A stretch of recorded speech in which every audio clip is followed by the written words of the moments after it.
Hello everyone, आज हम start कर रहे हैं क्लास 9 का chapter number 10 that is Heron's formula. As you know हम एलिमेंट्स बुक्स को डिस्कस कर रहे हैं, तो इसके अंदर हमें सबसे पहले कुछ बेसिक्स हैं, कुछ फिगर्स गिवन हैं और उनका एरिया क्या है हम पहले आज वो डिस्कस कर लेते हैं। ठीक है, सबसे पहला फिगर जो हमारे पास गिवन है वो है राइट एंगल ट्रायंगल। हमने पहले भी डिस्कस किया था कौन सा होता है राइट एंगल ट्रायंगल, जिसके बेस और परपेंडिकुलर के बीच में कौन सा एंगल होता है 90 डिग्री का। मान लीजिए ये इस तरह से एक ट्रायंगल है, ये इसका बेस है, ये इसका परपेंडिकुलर है, यहाँ पे 90 डिग्री का एंगल है और 90 डिग्री के बिल्कुल जो सामने साइड होती है वो होती है हाइपोटेनियस। ठीक है, तो इसका एरिया क्या होता है बताओ। एरिया ऑफ, अगर मान लो ये ट्रायंगल ए बी सी है तो इसको हम लिखेंगे area of triangle A B C. अगर राइट एंगल ट्रायंगल है उसका फॉर्मूला होता है half into base into height. ठीक है ना, तो यहाँ पे इसका एरिया क्या हो जाएगा half into base into height. Height का काम कौन कर रहे हैं हम, परपेंडिकुलर ए बी है ना, तो ये क्या हो जाएगा base into perpendicular that is height, तो ये हो जाएगा इसका एरिया। ठीक है, देन नेक्स्ट फिगर हमारे पास क्या गिवन है आइसोसेलेस ट्रायंगल। कौन सा होता है आइसोसेलेस ट्रायंगल, दो साइड इक्वल हो, जिसकी दो साइड्स इक्वल हो। मान लो मैंने ये ट्रायंगल ले लिया से P Q R, इसकी दो साइड्स इक्वल हैं। मान लो P Q इक्वल है P R के, तो अगर ये साइड X है, अगर इसकी लेंथ X है तो ये इसके इक्वल होगा, तो ये भी X हो जाएगा।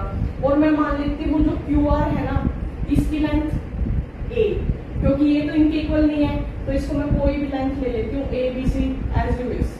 ठीक है, फिर हमें पता है ट्रायंगल का जब एरिया निकालते हैं तो हमें बेस और हाइट चाहिए होती है ना। यहाँ पे बेस ये है और हाइट क्या बनेगी जो 90 डिग्री पे होगी बेस के। क्या यहाँ 90 डिग्री बना रही है हाइट, नहीं, तो हमें बनाना पड़ेगा। तो मैं मान लेती हूँ यहाँ से परपेंडिकुलर ड्रॉ कर लेती हूँ, परपेंडिकुलर बाइसेक्टर। जो यहाँ पे 90 डिग्री का एंगल बनेगा दैट इज परपेंडिकुलर, और बाइसेक्टर मतलब इस साइड को टू इक्वल पार्ट्स के अंदर डिवाइड करेगा। और अगर ये पॉइंट S है, अगर ये पूरी लेंथ A है तो ये क्या हो जाएगी हाफ हो जाएगी ना, इसकी टू पार्ट्स में हो जाएगी, तो ये हो जाएगी A बाई 2 और ये भी हो जाएगी A बाई 2 है ना। हम अब देखो ट्रायंगल के एरिया के लिए हमें क्या चाहिए था half into base into height. यहाँ पे हाइट हमने ड्रॉ की है, इसकी हमें वैल्यू फाइंड आउट करनी पड़ेगी। बेस तो अपने पास A है, देखो बेस तो A है, क्या हमें हाइट पता है, नहीं, तो हाइट की वैल्यू हमें सबसे पहले निकालनी पड़ेगी और वो क्या होगी। यहाँ पे हम क्या करेंगे PSR ट्रायंगल लेके चलेंगे, ट्रायंगल PSR, और इसके ऊपर हम लगा देंगे पाइथागोरस थ्योरम। तो क्या हो जाएगा देखो PS का स्क्वायर परपेंडिकुलर का square plus base that is SR का स्क्वायर, किसके इक्वल हो जाएगा PR हाइपोटेनियस के स्क्वायर के। ठीक है, PS मान लेती हूँ मैं H हाइट है। ठीक है, तो यहाँ पे PS की वैल्यू क्या हो जाएगी H का स्क्वायर प्लस SR क्या हो जाएगा A बाई 2, A बाई 2 का स्क्वायर करेंगे तो A square bye A square by 4, 2 का स्क्वायर 4 और इक्वल हो जाएगा PR का square, PR that is X square. हमें निकालनी है H की वैल्यू, तो X स्क्वायर किसके इक्वल हो जाएगा X square minus A square by 4, तो X की वैल्यू क्या आ जाएगी square root of X square minus A square by 4, यही आ जाएगी वैल्यू। हाँ ठीक है, अब हमें सिंपल क्या करना है फॉर्मूले के अंदर पुट कर देनी है। तो हम यहाँ से बोलेंगे कि area of triangle PQR equal to क्या होता है half into base into height that is half into base की वैल्यू बताओ, बेस क्या बनेगा Q R that is A, into height क्या बन जाएगी, ये हमने फाइंड आउट किया है, क्या होगी root X square minus A square by 4, A square by 4। ठीक है, तो ये हो जाएगा हमारा आइसोसेलेस ट्रायंगल का एरिया, जहां पर जो एक्स है वो है इक्वल साइड्स की लेंथ और ए है थर्ड साइड की लेंथ। इसको याद रखना है, ठीक है, इंपॉर्टेंट है ये चीजें, समझ आई? ठीक है, नेक्स्ट फिगर बोलो क्या है अपने पास, equilateral triangle. Equilateral triangle. Equilateral triangle कौन सा होता है, सारी साइड इक्वल, जिसकी सारी साइड इक्वल होती हैं। तो यहाँ पे हम एक ट्रायंगल ड्रॉ कर लेंगे जिसकी सारी साइड्स इक्वल हैं। Third figure is equilateral triangle. हमने यहाँ ट्रायंगल कुछ इस तरह से ले लिया ए बी सी, इसकी तीनों की तीनों साइड्स कैसी हैं इक्वल, तो मान लिया ये भी ए है, ये भी ए है और ये भी ए है। तो हमें ट्रायंगल के लिए क्या याद रखना है, half into base into height. यहाँ पे हाइट हमें क्या करनी पड़ेगी रो, है ना, तो यहाँ पे हम परपेंडिकुलर बाइसेक्टर लेंगे इस तरह से। अगर ये पूरी लेंथ ए है तो ये a बाई 2, ये भी a बाई 2 और let this length is h। तो हम क्या बोलेंगे, पाइथागोरस थ्योरम का यूज करेंगे ट्रायंगल ए बी सी के अंदर। तो AD का स्क्वायर प्लस BC का स्क्वायर इक्वल हो जाएगा AC का स्क्वायर के, दैट इज H का, मतलब पाइथागोरस थ्योरम का यूज करते हुए हम बोलेंगे कि H का स्क्वायर प्लस a बाई 2 का whole square that is a square by 4 equal हो जाएगा हाइपोटेनियस के स्क्वायर दैट इज ए का स्क्वायर। हाँ, तो यहाँ से हाइट स्क्वायर किसके इक्वल आ गया, a square minus a square by 4। LCM लेंगे 4a square minus a square 3a square, तो x स्क्वायर इक्वल आ जाएगा 3a स्क्वायर बाय 4। तो हाइट आ जाएगी square root of 3a square, a square by 4 है ना, तो इसको बाहर निकालो क्या आ जाएगी height root 3 as it is, a square से a आ गया 4 का आ गया 2, ये आ गई इसकी हाइट।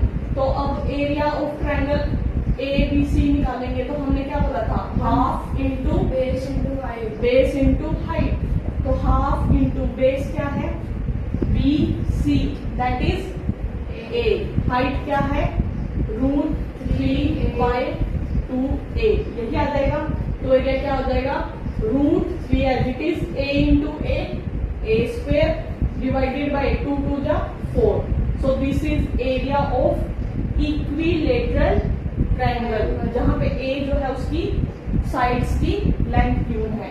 ये सारे फॉर्मूले याद रखने हैं, ठीक है, इंपॉर्टेंट फॉर्मूलेस हैं ये, ठीक है। कोई डाउट इसके अंदर? ठीक है, नेक्स्ट फिगर बोलो रेक्टेंगल। रेक्टेंगल। रेक्टेंगल क्या फिगर होती है, isosceles. Rectangle 4 sides, opposite sides equal and parallel. हाँ, तो इक्वल होती है। हाँ, इस तरह से एक लेंथ होती है और एक ब्रेड्थ, बिल्कुल। ये अगर लेंथ है और ये इसकी ब्रेड्थ है, ये साइड इसके इक्वल होती है और ये वाली इसके, अपोजिट साइड इक्वल भी होती है और पैरेलल भी होती हैं, और ये सारे एक दूसरे के साथ 90 डिग्री का एंगल बनाते हैं। इसका डायरेक्ट फॉर्मूला देख लो, लेंथ इंटू ब्रेड्थ। हाँ, एरिया ऑफ रेक्टेंगल कितना आता है लेंथ इंटू ब्रेड्थ, ठीक है। देन नेक्स्ट फिगर बोलो स्क्वायर। स्क्वायर क्या होता है, स्क्वायर प्रॉपर्टीज बताओ स्क्वायर की, जिसकी सारी की सारी साइड्स इक्वल होती हैं और अपोजिट साइड्स पैरेलल होती हैं, वो भी 90 डिग्री का एंगल बनाती हैं। फिफ्थ फिगर इज स्क्वायर, क्या है स्क्वायर। तो यहाँ पे हमने एक ऐसा फिगर लिया 4 साइड्स जिसकी सारी की सारी साइड्स क्या है इक्वल। अगर ये A है तो ये भी A और एरिया ऑफ स्क्वायर। देखो एक चीज बताओ, रेक्टेंगल के हमने एरिया निकाला था, ट्रायंगल में याद रखना है half into base into height. जहां पे 4 साइड का फिगर आ जाए ना, वहां पे याद रखना लेंथ इंटू ब्रेड्थ। यहाँ पे रेक्टेंगल में लेंथ इंटू ब्रेथ क्या था, यहाँ पे स्क्वायर में सिंपल क्या है कि लेंथ और ब्रेथ इक्वल ही है, यही बोल रहा है। तो लेंथ इंटू ब्रेथ करेंगे तो क्या हो जाएगा, ए इंटू ए ही हो जाएगा, that is A square units, A square units जरूर लगाना एरिया के साथ, ठीक है, पिछले पास के अंदर भी। Then we have figure number 6 that is parallelogram. क्या होता है पैरेललोग्राम, अपोजिट साइड्स पैरेलल होती हैं, जैसे रेक्टेंगल है, मैंने क्या बोला, इक्वल होती हैं, पैरेलल होती है, यहाँ पे 90 डिग्री का एंगल बनता है एडजेसेंट साइड्स के बीच में। पैरेललोग्राम में 90 डिग्री का एंगल नहीं बनता, कुछ साइड ऐसे टिल्टेड होती हैं, तो यहाँ पे ये इस तरह से होता है, थोड़ा सा टिल्टेड, लेकिन पैरेलल होती हैं, साइड्स पैरेलल होती हैं, ठीक है, और अपोजिट साइड्स इक्वल भी होती है, बस 90 डिग्री का एंगल नहीं बनता। तो यहाँ पे हम क्या करेंगे, अगर ये हमें क्या करना पड़ेगा, यहाँ पे ड्रॉ करना पड़ेगा, है ना, ये क्या है, अगर हमारी बोलो इसकी लेंथ सपोज करो क्या है, एल, देखो, है ना, और यहाँ पे हमने क्या किया, जैसे ट्रायंगल के अंदर परपेंडिकुलर, यहाँ पे हमने ड्रॉ की एक हाइट, इस तरह से 90 डिग्री का एंगल बनाया। तो अगर ये हाइट h है तो एरिया ऑफ पैरेललोग्राम क्या हो जाएगा, लेंथ इंटू हाइट। और लेंथ कौन सी होगी, ये ध्यान रखना, इस चीज में बहुत कंफ्यूज होते हैं बच्चे।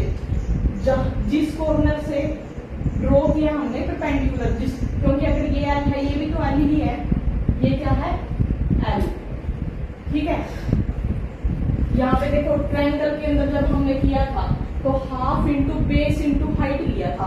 अगर मैं इसको एक ट्रायंगल और इस तरह से बना दूं तो ये दो ट्रायंगल बन गए, half into base into height, और उसको 2 टाइम्स कर दिया, तो 2 से 2 कैंसिल, बेस इंटू हाइट रह गया, दैट इज पैरेललोग्राम। यहाँ पे बेस क्या है, लेंथ, और हाइट क्या है, h, that is l into h। Then we have 7 figure that is trapezium. क्या होता है ट्रेपीजियम, इसकी कोई साइड्स इक्वल नहीं होती, कुछ इस तरह से, लेकिन जो अपोजिट नहीं, जो एक साइड का पेयर है ना वो पैरेलल होता है। जैसे कि मैंने ये ली लेंथ, एक इस तरह से साइड ली, इसको इससे ज्वाइन कर दिया, ठीक है, और इसको इससे ज्वाइन कर दिया, ये जो हमारी फिगर आई है ये है ट्रेपीजियम, जिसके अंदर ये साइड इसके पैरेलल होती है, ठीक है। तो इसका फॉर्मूला यहाँ पे देखो क्या होगा, मैं इसको ड्रॉ कर लेती हूँ, इस जैसे इसके अंदर हाइट ड्रॉ की थी, ये मान लिया, ये परपेंडिकुलर ऐसे ड्रॉ किया, और ये है हाइट h, ठीक है, और जो ये वाली लेंथ है ये मान ली मैंने a, और जो ये वाली लेंथ है ये मान ली मैंने b, क्योंकि ये सेम तो नहीं है ना, ये छोटी है ये बड़ी है ना। तो यहाँ पे क्या हो जाएगा, एरिया ऑफ ट्रेपीजियम हो जाएगा, एरिया ऑफ ट्रेपीजियम, इसको कुछ भी नाम दे सकते हैं हम, PQRS से, ठीक है, PQRS, याद रखना, हाफ इंटू ब्रैकेट के अंदर sum of parallel sides, parallel sides कौन सी है, PQ और RS, है ना। तो यहाँ पे सम इन दोनों का क्या हो जाएगा, A plus B into height h। तो ये याद रखना बिल्कुल, कोई डाउट इसके अंदर, ठीक है। नेक्स्ट फिगर बताओ, रोम्बस। फिर अपने पास रोम्बस, जिस तरह से पैरेललोग्राम स्पेशल केस है रेक्टेंगल का कि वो 90 डिग्री एंगल नहीं है, इसी तरह से रोम्बस जो है वो स्पेशल केस है स्क्वायर का। इसकी एडजेसेंट साइड्स जैसे काइट की काइट होता है ना, इस तरह की फिगर होती है, लेकिन इसकी सारी साइड्स इक्वल होती हैं, ठीक है। तो इसका फॉर्मूला देखो क्या बनेगा, मैंने क्या किया, यहां से 2 डायगोनल्स ड्रॉ कर दिए, से दिस इज डायगोनल 1 एंड से दिस इज डायगोनल 2।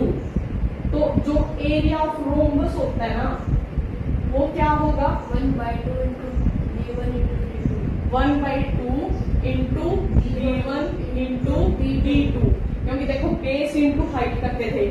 अगर मैं इसको बेस मान लूं, क्योंकि ये 90 डिग्री तो बनाएगा यहाँ, मैं इसको बेस मान लूं और इसको मैं हाइट मान लूं, तो D1 base into height, D1 into D2 और हाफ, तो ये हो जाएगा एरिया ऑफ रोम्बस। इन सब फिगर्स में कोई डाउट? हाँ। क्या अगर 8th में कोई क्वेश्चन आ जाए तो कैसे आएगा? क्वेश्चन आएगा? जैसे मान लीजिए कोई ऐसे बोलेगा कि suppose ABCD is a rhombus, if length of is first diagonal is 10, ठीक है, and length of is second diagonal is 5, then find its area. तो हमें क्या करना है? Simple values D2, that is half into 10 into 5, 5 का 25 square units. Area के अंदर यूनिट्स भी तो जरूरी है बिल्कुल। इन सब में। हाँ, एक चीज और, जब हम लेंथ के पीछे लिखते थे तो क्या लिखते थे? यूनिट्स, है ना। जब हम एरिया बोलेगा ना, एरिया की वैल्यू लिखेंगे, यहाँ पे नंबर जो आया है और उसके पीछे लिखेंगे स्क्वायर यूनिट्स। क्या लिखेंगे? क्योंकि एरिया हमेशा स्क्वायर यूनिट्स के अंदर होता है, जैसे metre square, centimetre square, kilometre square, तो ये स्क्वायर ऑफ यूनिट्स होता है ना, तो इसलिए इस एरिया के पीछे हमेशा क्या लगाना है? स्क्वायर यूनिट्स, वरना इसका मार्क्स कैंसिल आउट होएगा, ठीक है। इन सब फिगर्स में कोई प्रॉब्लम? एरिया सभी फिगर्स के अच्छे से याद करके आने हैं, और जो इसके ऊपर हम बेस्ड क्वेश्चन करेंगे वो हम कल डिस्कस करेंगे, ठीक है। Okay, thank you so much.